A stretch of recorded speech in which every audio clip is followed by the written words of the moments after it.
What is the history of Lego City?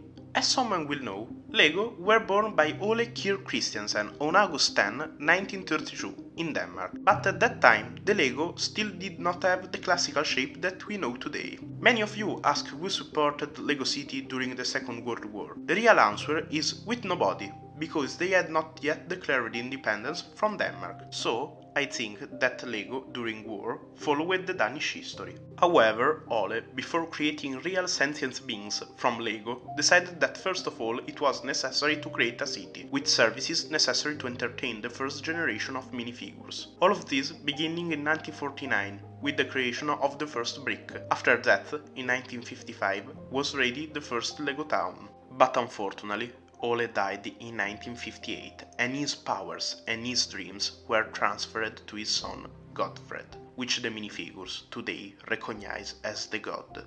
After years of research and studies, in 1978 the god created the first generation of minifigures. At the beginning, they were fine in that city, they had everything they needed, and after a short time, the minifigures have started to evolve on their own. Everything was fine, until a group of anarchists asked the independence from Godfred.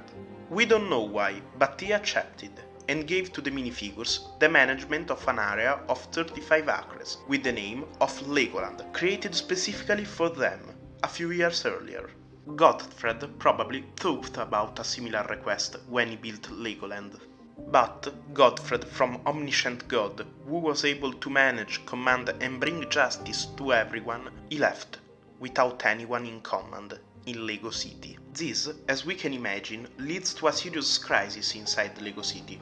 Riots and demonstrations began against a non-existent government. Dozens of minifigures died in this civil war, until one day Octan arrived with a group of mercenaries who started to make all the minifigures that incited to the revolt disappear. After that, Octan created a police department and was able to put a puppet president in charge, and started to create borders, fences and walls to prevent dissident minifigures from running away and tell to the world what was going on inside the Lego City. We don't know when and why, but for sure, after the Octan Revolution, there was a secret agreement between the Danish government and Lego City to declare the official independence of the Legoland area. We don't know if that happened for some type of economic agreement or because someone in the Danish government received a bribe.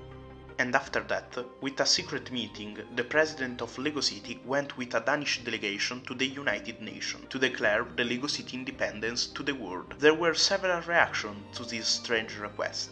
Being a secret meeting, we don't have any documents that show us what happened inside the United Nations. What we know for sure is that 8 are the countries that have granted after this meeting a part of the territory to Lego City to make it build an enclave. We also don't know if these were granted under threat by Octan's mercenaries or with the hypothesis of future commercial relations. I also think that we can understand if a UN nation has in part recognized the Lego City independence if we can find any Lego stores in a particular country. This because if we find one, we can understand that between Lego City and that country there is an economic cooperation. Currently, there are 20 countries that seem to have started diplomatic channels in this way. The United Nations as intergovernmental organization recognized their independence, so the minifigures, to honor the institution, built this. And on Friday, the last block of its Lego counterpart was placed by Secretary-General Ban Ki-moon. However, the UN were a little afraid by minifigures, so, for security, they made Lego City sign an agreement with the obligation to not have an army. Lego City is still honoring it. But seems that some wars were supported by Lego City for economic purpose. Some investigations are still open at the International Court of Justice. However, with diplomatic relations that are becoming increasingly tense, we don't know what can happen between the world and Lego City.